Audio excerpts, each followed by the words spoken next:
નમસ્કાર, મુદ્દાની વાત જોવાની શરૂઆત આપ કરી ચૂક્યા છો. હું છું આપની સાથે વિકાસ મકવાણા અને હું છું માનસી સુન. મુદ્દાની વાતમાં આજે વાત કરીશું 20 ફેબ્રુઆરી 2026નો આ દિવસ.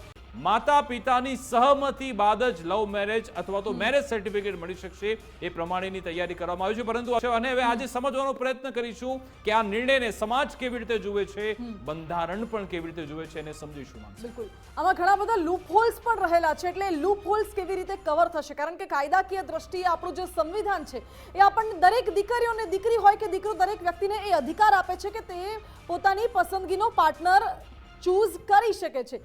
તો આ અંગે આપણે ચર્ચા પણ કરવાના છીએ. આપણી સાથે ગેસ્ટ પેનલ જોડાઈ ગઈ છે. પહેલા તમને ઇન્ટ્રોડક્શન કરાવી દઉં. આપણી સાથે ધવલસિંહ ઝાલા ધારાસભ્ય જોડાયા છે. ધવલસિંહ, આપનું ગુજરાત ફર્સ્ટમાં સ્વાગત છે. બંધારણ નિષ્ણાંત વિકલ્પભાઈ કોટવાલ જોડાયા છે. સાહેબ, આપનું પણ ગુજરાત ફર્સ્ટમાં સ્વાગત છે. ધાર્મિક માલવિયા પણ જોડાઈ ગયા છે. ધાર્મિકજી, આપનું પણ ગુજરાત ફર્સ્ટમાં સ્વાગત છે. પાટીદાર અગ્રણી છે.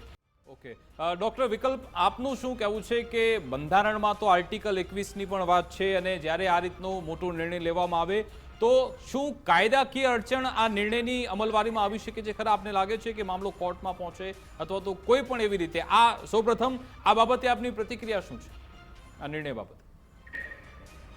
પહેલા તો હું એ કહીશ કે કોઈ પણ મુદ્દે જ્યારે નોંધણી કરવાની હોય સરકારમાં, કોઈ પણ જગ્યાએ આપણે નોંધણી કરાવવાની હોય તો ત્યાં આગળ જો દસ્તાવેજો માંગવામાં આવે તો એ તો જરૂરી છે ને. એમાં શું ખોટું છે? વ્યક્તિ કોણ છે એની તમારે ખરાઈ કરવી જોઈએ અને પછી જ્યારે આધાર પર તમારે નોંધણી કરવી જોઈએ, દસ્તાવેજ તમારે જોવા જોઈએ.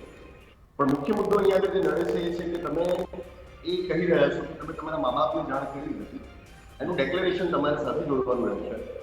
હવે હું પૂછવા માંગીશ, જે આ નિયમો ઘડનારી સંસ્થા છે, સરકાર છે, પૂછવા માંગીશ કે જ્યારે કોઈ વ્યક્તિ પોતાનું લાયસન્સ કઢાવવા જાય છે તો શું ત્યારે એના માટે ફરજિયાત તમે બનાવો છો કે તમે તમારા મા બાપને જાણ કરી કે નહીં?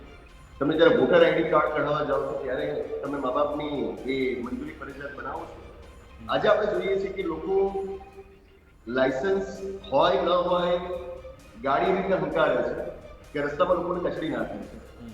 તો ત્યાં આગળ તમારે વાસ્તવમાં મા બાપની મંજૂરી ફરજિયાત બનાવવી જોઈએ, કારણ કે એ વ્યક્તિ આખી દુનિયાનો જીવ જોખમમાં મૂકે છે. અહીંયા આગળ તો તમારી મંજૂરી વગર કદાચ એને લગ્ન કર્યા હશે તો બાળકે કદાચ એનું પોતાનું અને એકાદ બીજા લોકોનું જીવન જોખમમાં મૂક્યું હશે.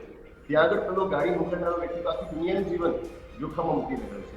તો ત્યાં આગળ તમે મંજૂરી ફરજિયાત નથી બનાવતા અને લગ્ન જેવી બાબતમાં તમે મંજૂરી ફરજિયાત બનાવો છો. આ ક્યાંય બંધ બેસતું નથી, આ કોઈ પણ ધોરણે બંધ બેસતું નથી. અને ખાસ તો ભારતનું બંધારણ જ્યારે તમને પસંદગીના પાત્ર સાથે લગ્ન કરવાનો અધિકાર આપો, આ જીવનનો અધિકાર છે, આ કોઈ સામાન્ય અધિકાર નથી. એ વ્યક્તિગત આઝાદીનો અધિકાર છે. તો આ સ્થિતિમાં હું માનું છું કે જો સહમતિને તમે કોઈ પણ રીતે સીધી અથવા તો આડકતરી રીતે ફરજિયાત બનાવી રહ્યા છો તો એ બંધારણ પ્રમાણે બિલકુલ ખોટું કહેવાય.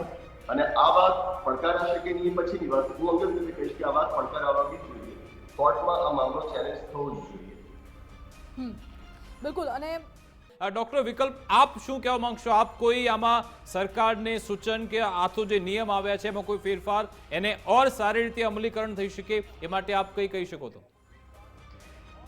હું એ વાત જોડવા માંગીશ કે જે રીતે કહેવાય રહ્યું છે કે આ રીતે કોઈને રક્ષણ પૂરું પાડવા માટે આવા નિયમ ઘડાઈ રહ્યા છે, હું એ કહીશ કે ફક્ત ઉદ્દેશ્ય મહાન હોવાથી તમારા કાયદા સારા નથી થઈ જતા.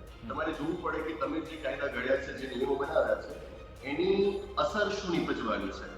એમ તો આપણે કહી દઈએ છીએ ને કે આપણે વર્ણ વ્યવસ્થા બનાવી સમાજને સારી રીતે ચલાવવા માટે, એને 4 ભાગોમાં આપણે વહેંચી નાખ્યું. પણ એ થયું શું? વર્ણ વ્યવસ્થામાંથી જ્ઞાતિ વ્યવસ્થા બની અને આજે હજારો સમુદાયોમાં આપણે વહેંચાઈ ગયા છીએ અને એટલે જ ભારત આગળ વધી શકતો નથી.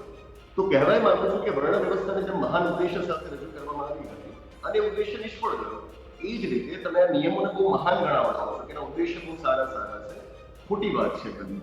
તમારી શરૂઆતની જે આ ચર્ચા હતી એમાં જે પહેલી પ્રતિક્રિયા આવી ત્યાં જ કહેવાનું કે છોકરો જ્ઞાતિ કે ધર્મ છુપાવીને જો કરતો હોય તો ત્યાં જ તમે સ્પષ્ટ કરી દીધું કે તમને જે લગ્ન સામે વાંધો હોય છે એમાં ધર્મ અને જ્ઞાતિનો જ વાંધો હોય છે. તમે બસ કહી દો કે 70 થી 80% લોકો ગુજરાતના ઈચ્છે છે, તો કયા 70 થી 80% લોકો છે? બસ હવા મેળવી વાતો ના હોય ને કે બધા લોકો આવું માને છે. તો અહીંયા આગળ આપણી પાસે કોઈ ઠોસ આધાર પુરાવાઓ નથી, બસ હવામાં વાતો ચાલે છે. અને મૂળ રીતે હું માનું છું કે આ પ્રેમની હત્યા કરવાનું કાવતરું છે. જે સમજુ વ્યક્તિઓ એકબીજા સાથે લગ્ન કરવા ઈચ્છે છે એને તમે અહીંયા આગળ રોકવા માંગો છો. તમને જ્ઞાતિના ચલો હું તમને કાઉન્ટર એક ક્વેશ્ચન પૂછું કે ચલો બધા નિયમો છે અને જે લોકો સમજૂતીથી લગ્ન કરવા માંગે છે તો શું આ નિયમો એમને રોકશે? આ લોકો બધા એમ જ કહી રહ્યા છે કે કોઈ રોકવાનું નથી, કોઈના પર કોઈ બળજબરી નથી. આપનું શું કહેવું છે? આ નિયમથી એવું રોકાઈ જશે કે કોઈને કોઈને પ્રેમ લગ્ન કરવા છે, ભલે અલગ અલગ સમાજના હોય, તો શું આ નિયમથી રોકાઈ જશે લોકો? એવું કેવું છે આપનું? ઉદ્દેશ્ય સ્પષ્ટ કરી દીધું તમે. એનાથી કંઈ તમારા નિયમો સારા નથી બની જતા. હવે ધારો કે તમે કહ્યું કે તમારે મા બાપને જાણ કરવાની રહેશે અને મા બાપ ઓબ્જેક્શન ઉઠાવશે, તો પહેલો સવાલ એ છે કે મા બાપ કેવી બાબતમાં ઓબ્જેક્શન ઉઠાવશે? કઈ બાબતમાં તમે ઓબ્જેક્શન ઉઠાવશો તો સરકાર એને માન્ય રાખશે અને કઈ બાબતમાં માન્ય નહીં રાખે, એ તમે નિયમોમાં સ્પષ્ટતા કરી છે. જો આ સ્પષ્ટતા નથી કરી તો સીધો મતલબ એ થાય કે જ્ઞાતિના નામ પર જો તમારા મા બાપ ઓબ્જેક્શન ઉઠાવે છે તો સરકાર તો એને પણ માન્ય રાખવાની. નિયમોમાં તમે આ સ્પષ્ટતા ક્યાં જોડી છે? હું તો કહીશ કે ધર્મના નામે પર તમે ઓબ્જેક્શન ના ઉઠાવતા હોવા જોઈએ. આપણી પાસે સ્પેશિયલ મેરેજ એક્ટ 1954 છે કે જે આંતર ધર્મ લગ્નોને માન્યતા આપે છે. તો તમે ધર્મના નામે પર પણ ઓબ્જેક્શન ના ઉઠાવતા હોવા જોઈએ. ઓકે, તો તમે સ્પષ્ટતા કરી છે નિયમોની અંદર કે ઓબ્જેક્શન કયા માન્ય ગણાશે અને કયા નહીં ગણાશે. ધવલસિંહજી, આપ શું કહેશો? લવ મેરેજ ધવલસિંહજી, શું કોઈને સહમતિથી? બિલકુલ આભાર ધવલસિંહજી, આભાર ડોક્ટર વિકલ્પ, આભાર ધાર્મિકજી અને દિનેશજી અમારી સાથે જોડાયા, વાતચીત કરી, સમય ફાળવ્યો તે બદલ આપનો ખૂબ ખૂબ આભાર.